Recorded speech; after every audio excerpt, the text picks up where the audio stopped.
ସେହି ମଣିଷ ଉପରେ କେବେ ବିଶ୍ୱାସ କରନ୍ତୁ ନାହିଁ ଯିଏ ଅନ୍ୟର କଥା ଆପଣଙ୍କୁ କୁହେ। ବୁଦ୍ଧି ସମସ୍ତଙ୍କ ପାଖରେ ଅଛି। କେହି ଚାଲାକି କରି ଛଳନା କରିବ କି ନିଜକୁ ସତ୍ପଥରେ ରଖିବ, ତାହା ବ୍ୟକ୍ତିର ସ୍ୱଭାବ ଏବଂ ସଂସ୍କାର ଉପରେ ନିର୍ଭର କରେ। ଚାଲାକି ତ ଦିନେ ନା ଦିନେ ନିଶ୍ଚୟ ଧରା ପଡ଼ିବ, କିନ୍ତୁ ସଚ୍ଚୋଟତା କାଳ କାଳ ଧରି ଚମକିବ। ନିଜ ଆର୍ଥିକ ଅବସ୍ଥା ସର୍ବଦା ଗୁପ୍ତ ରଖିବା ଉଚିତ।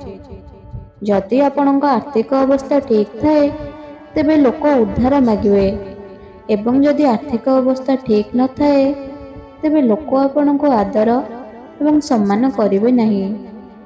ସେଥିପାଇଁ ସୁଖ ଏବଂ ଦୁଃଖ ଉଭୟକୁ ନିଜ ଭିତରେ ରଖିବା ଉଚିତ। ଯଦି ହୃଦୟରେ ଭକ୍ତି ଥାଏ, ତେବେ ଆଞ୍ଜୁଳିଏ ଜଳ ମଧ୍ୟ ଗ୍ରହଣୀୟ। ଆଉ ଯଦି ଭକ୍ତିରେ ତ୍ରୁଟି ଥାଏ, ତେବେ 56 ଭୋଗ ମଧ୍ୟ ଅର୍ଥହୀନ।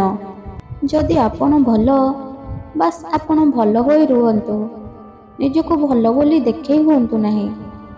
ଆପଣଙ୍କ ଭଲ ପଣିଆ କେହି ନ ଦେଖିଲେ ମଧ୍ୟ ଉପରେ କେହି ଜଣେ ଆପଣଙ୍କୁ ଦେଖୁଛି। ସମ୍ପର୍କ ଗଢ଼ିବା ଆବଶ୍ୟକ ହୋଇଥାଏ। ମିତ୍ରତା ରଖିବା ମଧ୍ୟ ଏହି ସଂସାର ପାଇଁ ଆବଶ୍ୟକ, କିନ୍ତୁ ତତ୍ସହିତ ଏକୁଟିଆ ରହିବାର କଳା ବି ଆସିଥିବା ଆବଶ୍ୟକ। ନିଜକୁ ଏପରି ଗଢ଼ନ୍ତୁ, କେହି ଆପଣଙ୍କୁ ଛାଡ଼ି ତ ପାରିବ, କିନ୍ତୁ କେବେ ଭୁଲି ପାରିବ ନାହିଁ। ଭଲ ହୃଦୟର ମଣିଷ ହୁଏତ ଏକୁଟିଆ ରହିଯାଇପାରନ୍ତି, କିନ୍ତୁ ଭଗବାନ ସର୍ବଦା ତାଙ୍କ ସହ ବିଦ୍ୟମାନ ରହିଥାନ୍ତି। ମଣିଷକୁ ଜୀବନରେ ସବୁ କିଛି ମିଳିଯାଏ, ବାସ୍ ତାକୁ ନିଜର ଦୋଷ ମିଳେନି। ନିଜର ଧନ, ବଳ, ଯଶ କିମ୍ବା ସାମର୍ଥ୍ୟ ପାଇଁ କେବେ ଅହଙ୍କାର କରିବ ନାହିଁ। ପଥର କେବଳ ନିଜ ଓଜନ ପାଇଁ ପାଣିରେ ବୁଡ଼ିଥାଏ। ଅପ୍ରିୟ ସତ କୁହନ୍ତୁ, କିନ୍ତୁ କଥାରେ ଶୈଳୀ ବି ରଖନ୍ତୁ।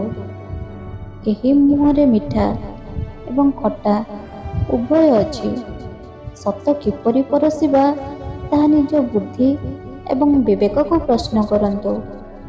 ଅତୀତକୁ ନେଇ ଚିନ୍ତା କିମ୍ବା ଦୁଃଖ କରିବା ଅପେକ୍ଷା ଅନେକ ଗୁଣ ଭଲ ହେବ ଯଦି ଆମେ ଅତୀତରୁ କିଛି ଶିକ୍ଷା ନେଇ ବର୍ତ୍ତମାନକୁ ସଜାଡ଼ିବାରେ ମନ ଦେବା, ଯାହାଦ୍ୱାରା ଭବିଷ୍ୟତ ମଧ୍ୟ ଆପେ ଆପେ ସଜାଡ଼ି ହୋଇଯିବ। ତାହା କେବଳ ମନ ହୋଇଥାଏ, ଯାହା ବିଚାର କରିଥାଏ କିଏ ଶତ୍ରୁ ହେବ ବା କିଏ ମିତ୍ର ହେବ। ଯଦି ଆମେ ନିଜ ମନକୁ ଶାନ୍ତ ରଖିବା, ସମସ୍ତଙ୍କୁ ସମଦୃଷ୍ଟିଠାରୁ ମଧ୍ୟ ଊର୍ଦ୍ଧ୍ୱରେ ଦେଖିବା, ତେବେ ଆମେ ଜାଣିପାରିବା କି ଆମର କିଏ ଶତ୍ରୁ ଏବଂ କିଏ ପ୍ରକୃତରେ ମିତ୍ର ଅଟନ୍ତି। ନର୍କର 3ଟି ଦ୍ୱାର ଏହି ମର୍ତ୍ତ୍ୟମଣ୍ଡଳରେ ସର୍ବଦା ଥାଏ: ଲୋଭ, କାମନା ଏବଂ କ୍ରୋଧ। ଯଦି ଏଗୁଡ଼ିକରୁ ଆମେ ସମ୍ପୂର୍ଣ୍ଣ ଜୀବନ ନିଜକୁ ପୃଥକ୍ କରିପାରିବା, ବିଶ୍ୱାସ କରନ୍ତୁ, ଜୀବନରେ ସତ୍ୟ, ଧର୍ମ ଏବଂ ବିଶ୍ୱାସର ମାର୍ଗ ସର୍ବଦା ଆପଣଙ୍କ ପାଇଁ ଖୋଲା ରହିବ। ଭଗବାନଙ୍କ ହୃଦୟରେ ଆପଣଙ୍କ ପାଇଁ ଏକ ସ୍ୱତନ୍ତ୍ର ସ୍ଥାନ ରହିବ। ଯଦି ତୁମେ ସତ୍ ପଥରେ ଥାଅ, ତୁମକୁ ହରେଇବା ସହଜ ହୋଇଥାଏ, କିନ୍ତୁ ତୁମେ ତୁମ ହାରିବା ପାଇଁ ଡର ନାହିଁ। ସତ୍ୟର ଜୟ ନିଶ୍ଚୟ ହୋଇଥାଏ। ଭଗବାନ ନିଜେ ଏହାର ଶଙ୍ଖନାଦ କରିଥାନ୍ତି। ବାସ୍ ତୁମେ ନିଜ ଉପରୁ ବିଶ୍ୱାସ କେବେ ଉଠାଅ ନାହିଁ। ଭକ୍ତି ଭଗବାନଙ୍କ ନିକଟରେ ରଖନ୍ତୁ ଏବଂ ଏକାଗ୍ରତା କର୍ମ ଉପରେ ରଖନ୍ତୁ। ଆପଣ ସେ ପର୍ଯ୍ୟନ୍ତ ହାରିପାରିବେ ନାହିଁ ଯେଉଁ ପର୍ଯ୍ୟନ୍ତ ଆପଣଙ୍କ ମନ ହାର ନ ମାନିଛି। ଭଗବାନ ଶ୍ରୀକୃଷ୍ଣ କୁହନ୍ତି, ତୁମେ ଧର୍ମରେ ଯୁଦ୍ଧ କର। ଅନ୍ୟାୟର ପରାଜୟ ଡେରିରେ ହେବ, କିନ୍ତୁ ନିଶ୍ଚୟ ହେବ, ସମ୍ପୂର୍ଣ୍ଣ ହେବ। ଅତ୍ୟଧିକ ପ୍ରେମ ମଧ୍ୟ ମଣିଷକୁ ବୁଦ୍ଧିହୀନ କରିଦେଇଥାଏ। ଅତୀତ ବିତି ଯାଇଛି, ଭବିଷ୍ୟତ ପ୍ରତୀକ୍ଷାରେ ଅଛି, କେବଳ ବର୍ତ୍ତମାନ ସାଥିରେ ଅଛି।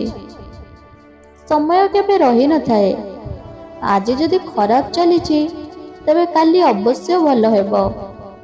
ଆପଣ କେବଳ ନିଃସ୍ୱାର୍ଥ ଭାବରେ କର୍ମ କରି ଚାଲନ୍ତୁ, କାରଣ କର୍ମ ହିଁ ଏବେ ହାତରେ ଅଛି।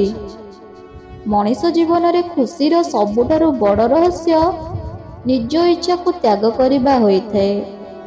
ନିଜକୁ ଶାନ୍ତ ତଥା ନୀରବ ରଖିବା ଏକ ଉତ୍ତମ ସ୍ୱଭାବ ହୋଇଥାଏ। କିନ୍ତୁ ଯେବେ କଥା ଆତ୍ମସମ୍ମାନର ବା ଅନ୍ୟାୟର ଆସେ, ସେତେବେଳେ ନୀରବ ରହିବା ଭୀରୁତାର ପରିଚୟ ଦେଇଥାଏ। ଏହା ଏକ କଟୁ ସତ୍ୟ ଅଟେ। ଭଲ ଭାଗ୍ୟର ଲୋକମାନେ ଟିକିଏ ଦୁଃଖରେ ଭଗବାନଙ୍କୁ ଦୋଷାରୋପ କରିଥାନ୍ତି ଏବଂ ଖରାପ ଭାଗ୍ୟର ଲୋକମାନେ ଟିକିଏ ଖୁସି ମିଳିଗଲେ ଭଗବାନଙ୍କୁ ସ୍ମରଣ ଏବଂ ଧନ୍ୟବାଦ କରନ୍ତି। କର୍ମଫଳଠାରୁ ବଞ୍ଚିବା ଅସମ୍ଭବ ହୋଇଥାଏ। କର୍ମଫଳ ଏକ ବାଛୁରୀ ପରି ହୋଇଥାଏ, ଯିଏ ସହସ୍ର ଗାଈମାନଙ୍କ ମଧ୍ୟରୁ ନିଜ ମାଆକୁ ଖୋଜି ନେଇଥାଏ। ମନ ନିର୍ମଳ ଥିଲେ ଗାଡ଼ିଆ ଗଙ୍ଗା। ଯଦି ଆପଣଙ୍କ ମନ ସ୍ୱଚ୍ଛ ହୋଇଥାଏ ଏବଂ ସୁନ୍ଦର ହୋଇଥାଏ, ତେବେ ଏହି ସମଗ୍ର ସଂସାର ଆପେ ଆପେ ଆଖିକୁ ସୁନ୍ଦର ଦେଖାଯିବ। ଆତ୍ମା ନା ଜନ୍ମ ନେଇଥାଏ, ନା ହିଁ ତାର ମୃତ୍ୟୁ ଥାଏ। ନା ତାକୁ କେହି ଜାଳିପାରିବେ, ନା ହିଁ ତାହା ଜଳରେ ଓଦା କରାଯାଇପାରେ। ଆତ୍ମା ଅମର ହୋଇଥାଏ, ଅବିନାଶୀ ହୋଇଥାଏ। ଯଦି କେହି ଆପଣଙ୍କୁ ଭଲ ଲାଗୁଥାଏ, ତେବେ ଭଲ ସେ ନୁହେଁ। ଆପଣ ଯାହାକୁ ଦେଖୁଛନ୍ତି, ଭଲ ଆପଣଙ୍କ ଦୃଷ୍ଟିକୋଣ ହୋଇଥାଏ, ଯାହା ଭଲ ଦୃଷ୍ଟିରେ ଦେଖିବାର କଳା ରଖିଛି। ମଣିଷ ଜୀବନରେ ଭୁଲ କରିସାରି ଏତେଟା ଦୁଃଖୀ ହୋଇନଥାଏ, ଯେତିକି ସେହି ଭୁଲକୁ ଭାବି ଭାବି ହୋଇଥାଏ। ଜୀବନ ବଦଳିବାରେ କେବେ ସମୟ ଲାଗିନଥାଏ ଏବଂ ବେଳେବେଳେ ସମୟ ବଦଳିବାକୁ ପୁରା ଜୀବନ ଲାଗିଯାଏ। ଯେଉଁ ବ୍ୟକ୍ତି ନିଜ କର୍ମଠାରୁ ବିମୁଖ ହୋଇଯାଆନ୍ତି, ଭଗବାନ ମଧ୍ୟ ତାଙ୍କଠାରୁ ବିମୁଖ ହୋଇଯାଆନ୍ତି। ଭଲ କାର୍ଯ୍ୟ କରିବା ଜାରି ରଖିଥାନ୍ତୁ। ତେଣିକି କେହି ଆପଣଙ୍କର ପ୍ରଶଂସା କରନ୍ତୁ କି ନିନ୍ଦା, ଆପଣ ଅଣଦେଖା କରନ୍ତୁ। ସାରା ଦୁନିଆ ଶୋଇଥାଏ, ତଥାପି ସୂର୍ଯ୍ୟ ଉଦୟ ହେବାରେ ହେଳା କରନ୍ତି ନାହିଁ। କିଛି ଲୋକ କେବଳ ଦେଖେଇ ହେବା ପାଇଁ ନିଜକୁ ଭଲ ଦେଖାଇଥାନ୍ତି। ସେମାନେ ଭୁଲି ଯାଆନ୍ତି କି ପରମାତ୍ମା ସମସ୍ତଙ୍କୁ ଭିତରୁ ଏବଂ ବାହାରୁ ଉଭୟ ପାର୍ଶ୍ୱରୁ ଜାଣିଛନ୍ତି। ଅଧିକ ଚିନ୍ତା କରୁଥିବା ଲୋକ ଏହି 5ଟି କଥା ମାନନ୍ତୁ, ଖୁସିରେ ରହିବେ।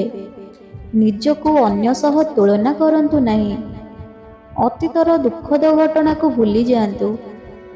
ନିଜକୁ ପାରୁ ପର୍ଯ୍ୟନ୍ତ ବ୍ୟସ୍ତ ରଖନ୍ତୁ। ଭବିଷ୍ୟତ ପାଇଁ ଚେଷ୍ଟା କରନ୍ତୁ। ଭଗବାନଙ୍କୁ ପ୍ରାର୍ଥନା କରନ୍ତୁ ଏବଂ ନିଜ ଉପରେ ଦୃଢ଼ ବିଶ୍ୱାସ ରଖନ୍ତୁ।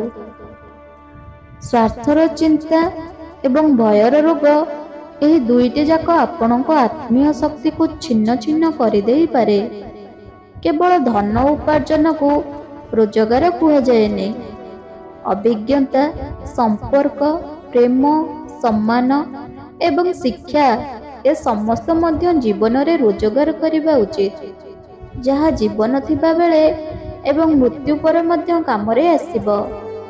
ଯିଏ ଇଚ୍ଛାକୁ ତ୍ୟାଗ କରିଥାଏ, ମୁଁ ଏବଂ ମୋର ଏହି ଭାବନାରୁ ନିଜକୁ ମୁକ୍ତି କରିଦେଇଥାଏ, ତାଙ୍କୁ ଶାନ୍ତି ପ୍ରାପ୍ତ ହୋଇଥାଏ।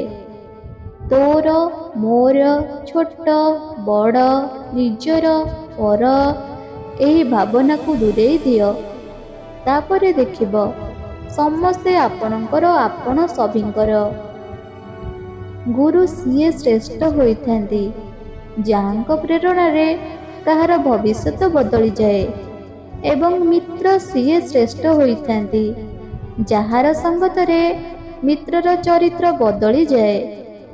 ଯିଏ କୌଣସି ଗୋଟିଏ ନିର୍ଦ୍ଦିଷ୍ଟ କାମରେ ସ୍ଥିର ହୋଇ ରହିପାରନ୍ତି ନାହିଁ, ସିଏ କେବେ ହେଲେ କୌଣସି ଲକ୍ଷ୍ୟ ହାସଲ କରିପାରନ୍ତି ନାହିଁ। ଯଦି ବାସ୍ତବରେ ମୋର କୌଣସି ବି ବାର୍ତ୍ତା ଆପଣଙ୍କ ହୃଦୟକୁ ଛୁଇଁଥାଏ, ତେବେ ଏହି ଭିଡ଼ିଓକୁ ଲାଇକ୍ଟେ କରିନିଅନ୍ତୁ। ଚ୍ୟାନେଲଟିକୁ ସବସ୍କ୍ରାଇବ୍ କରିନିଅନ୍ତୁ। ମୋର ଆଗାମୀ ଭିଡ଼ିଓ ପାଇଁ ଅପେକ୍ଷା କରନ୍ତୁ। ଜୟ ଶ୍ରୀକୃଷ୍ଣ।